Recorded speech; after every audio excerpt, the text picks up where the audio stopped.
ইসরায়েলকে লক্ষ্য করে মিসাইল হামলা চালিয়েছে ইরান। ইসরায়েলে ব্যালিস্টিক ক্ষেপণাস্ত্র ছুড়েছে পারে পরে যুক্তরাষ্ট্র সতর্ক করার পরই এমন দাবি করেছে ইসরায়েল।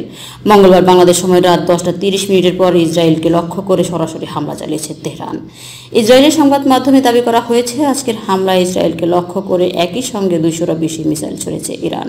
হামাসের সাবেক প্রধান ইসমাইল হানিয়া, হিজবুল্লাহ প্রধান হাসান নাসরুল্লাহ ও ইসলামিক বিপ্লবী গার্ডের কমান্ডারদের হত্যার প্রতিশোধ নেওয়ার হুমকির মধ্যে এবং ইসরায়েলকে লক্ষ্য করে মিসাইল হামলা চালিয়েছে ইরান। ইসরায়েলের সেনাবাহিনী এক বিবৃতিতে বলেছেন, ইরান থেকে ইসরায়েল ক্ষেপণাস্ত্র ছোড়া হয়েছে, গোটা ইসরায়েল জুড়ে সাইরেন বেজেছে। ইসরায়েলিরা নিরাপদ আশ্রয়ের সন্ধানে ছুটছে এবং রাষ্ট্রীয় টিভি সম্প্রচার চলার সময় সাংবাদিকরা মাটিতে শুয়ে পড়েন।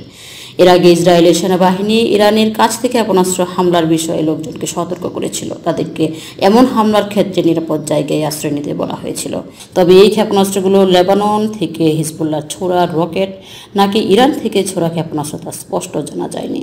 Desk report, Oishi Bangla.